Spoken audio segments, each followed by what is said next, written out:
Alright, for this one we're going to talk about how to edit an article. We're just going to go over the basics, and then we'll have some more videos on links and images and adding videos and stuff. So as we showed before, Article Manager, click on the page you want to edit. While that loads, I'm going to show you again just how the page looks that we are editing. Pretty simple. There's some graphics at the bottom here, a few paragraphs of text. So right now we're editing an article. One thing you'll notice is these menus up here are kind of grayed out. We can't use them anymore, which is good. What this system wants you to do is either do a save, apply, or close to get out of here. You should not click the back button to get out. That'll put a lock on the page you're editing, and other people won't be able to go in and edit it. So doing a save, apply, or close will take the lock off. Actually, just doing a close will. Or save. Apply will keep the lock on there.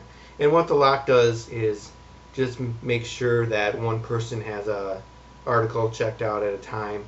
You wouldn't want several people working on it, because then whoever saved their article last, their changes would overwrite anyone else's. So kind of a check-in, check-out kind of system. So let's look at this. Title is right here, and it's called About Us, and what that relates to is this text right here. So whatever you put in there is what will appear there. Alias, about dash us. This is sort of like a slug.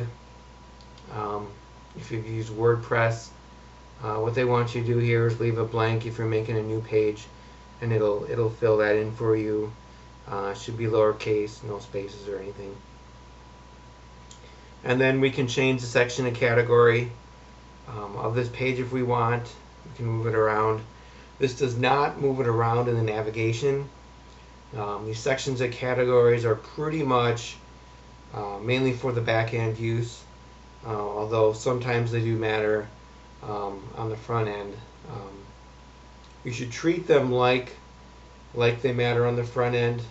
So keep all kind of similar items in the same section and category is kind of the smart thing to do. That'll vary from site to site, because like I said, we could set this up any number of ways. So it's best just to put things where you think they belong. Then we've got published or not, yes or no. Basically everything's going to be published. The only exceptions are if you're creating a new page, you could have it unpublished, or if your website has news items, you could have some of those unpublished, or if you have things like testimonials or did you know kind of factoids, then some of those could be unpublished if you want. But pretty much any other article is going to be published, and that's because if you turn it off, there are more than likely going to be links pointing to that page, and people could follow them, and if they come to a page or an article that's unpublished, they're going to see a note asking them to log in or tell them that they can't view it or something like that. So you should keep everything published for the most part. Front page, again, that's what we talked about before in the article manager. Basically just pretty much the home page is going to be yes, everything else will be no. This is handy here. If you want to view the page, you could do this and maybe right click on it, open it up in a new tab to view it. This is sort of like the raw URL. We've got another program running on most sites that turns that into a search engine friendly URL, but either one will work.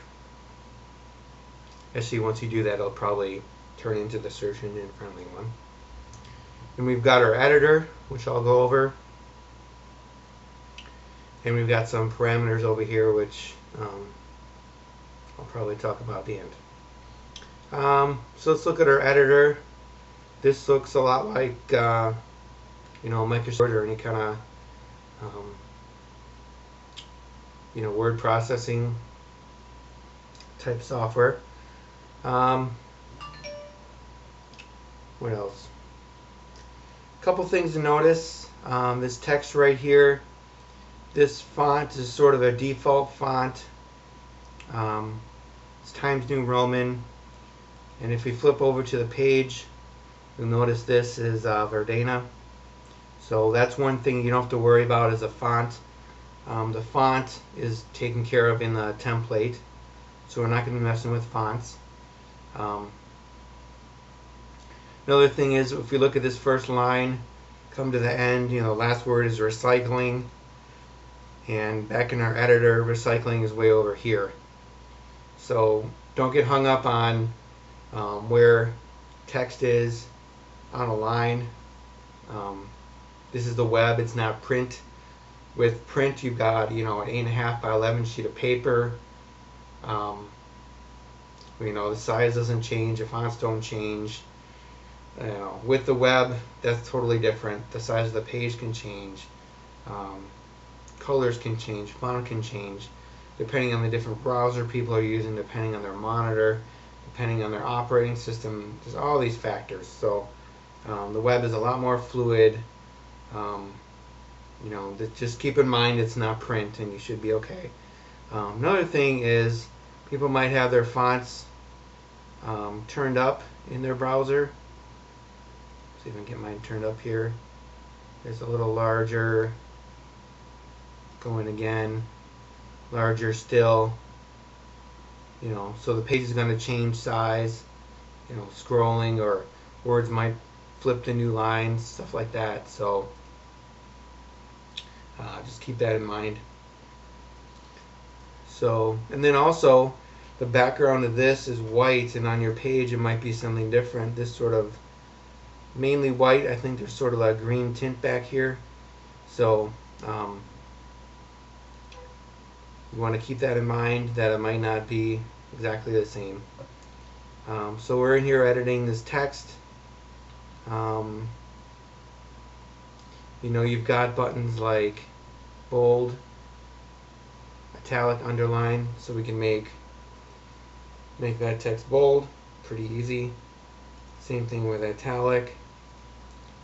You can make things underlined, but you don't want to do that simply because this looks like a link. Someone might try to click on that, actually doesn't work. So that might that might frustrate them or something. So we have underlined in there. Maybe in some of these installations we've removed that button, but if it's there, you don't want to use it. Strike through. You got different alignment going on here. Basically, our kind of rule is, keep it simple, left aligned. My big pet peeve is center aligned paragraphs. I just hate them. Because when people are reading, they're going to read to the end of the line here, and their eye is trained to go back over here. And if you got a paragraph that's center aligned, they're going to come here and then try to the end, and nope, it's in a little bit. It's just kind of jarring, and people try that and it's not good. So left align is good. You might use center align for like a title over this paragraph or something, or if you put an image there. Then we've got different kinds of headings or different kinds of paragraph styles. Normally you're going to use paragraph. You could have different headings, 1, 2, 3, 4, different kind of styles, coding, block quote. Go ahead and use those. Heading 1 is usually one we've already used on the site, so you probably want to start with heading 2 and go down from there. And then we've got, your numbered list, bulleted list, indenting, outdenting, subscript, superscript. That's all pretty standard. We got remove formatting. This button I like a lot, because what it can do is I'm going to highlight some text, and I'm going to click on remove formatting. That's going to make all the text that I had highlighted go back to plain. See, only half of this word did.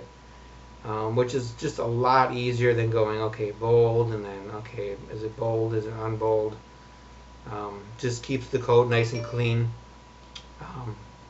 So that's a great button. You can also use that if you're importing text from Microsoft Word, because you'll often have text come in with formatting behind it, and this extra formatting in Word is just really junky HTML code and can create all kinds of problems. So if you do paste in from Word, you might want to use this remove formatting button. Highlight everything, click that just to get everything plain, and then go through and apply your bold and italic and stuff like that. So it takes a little extra time, but it's better than typing it all in, and you've got clean code there. So quick copy paste is in there.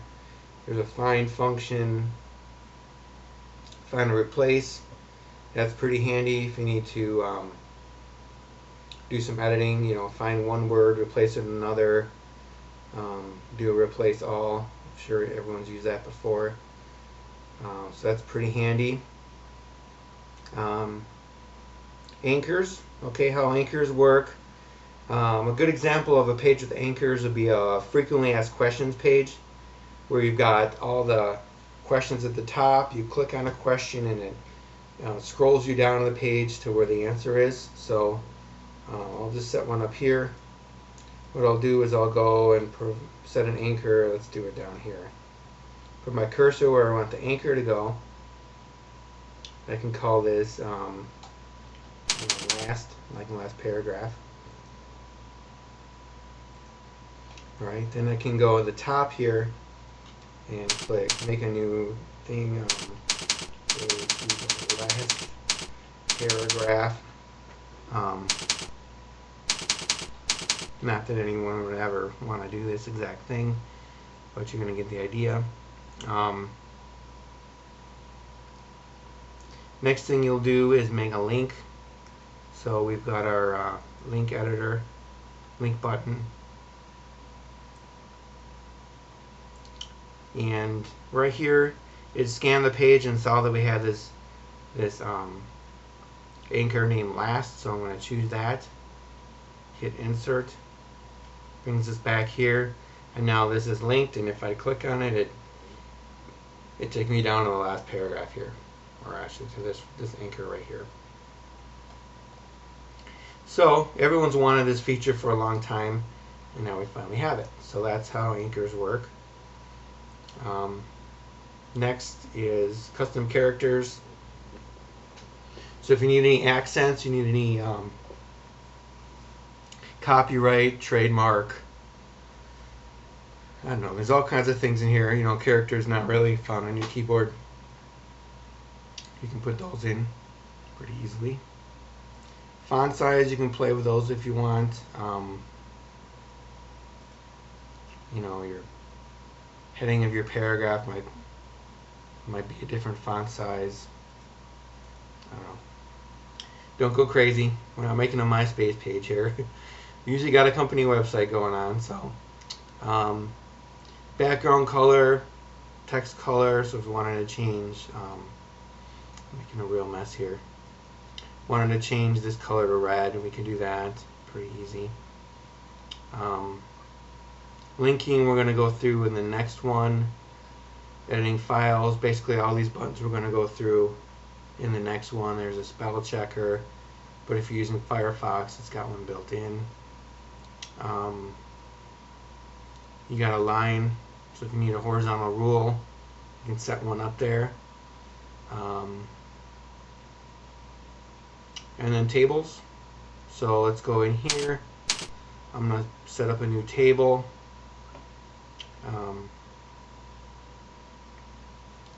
Two row or two column, two rows.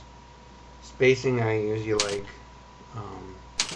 Spacing and padding I usually like 2 for that. You can set the width to 100% if you want. And hit insert. And that puts our table in here, and then you can put whatever data you want in these cells.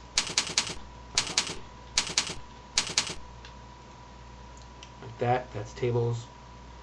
And then once you're in a table, these buttons here are going to light up.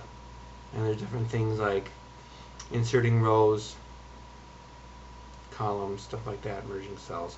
I might do one extra video on here just on working with tables. So that's all I'm going to talk about that. So then let me finish this up, and then when I'm done making my edits, I would go up here and do a save or apply or a close. I'm going to do a close because I don't want to mess up this site. But you could do a save or apply. They both do the same thing. They both save the page. You don't have to do apply and then save. You can do either one. Only difference between these two is that save is going to save it and then take you out to the article manager. Apply is going to save it and bring you back in the page. And that helps if you want to keep the lock on the page, if you want to keep editing it. So a good way to check what you've done is hit apply, and then you flip over to your other tab, hit refresh here to see your changes. So I'm going to hit close, disregard my changes, and then takes me back to the article manager. So that's kind of the basics of editing a page. Next videos we're going to talk about making links, adding images, and doing adding audio and video files as well.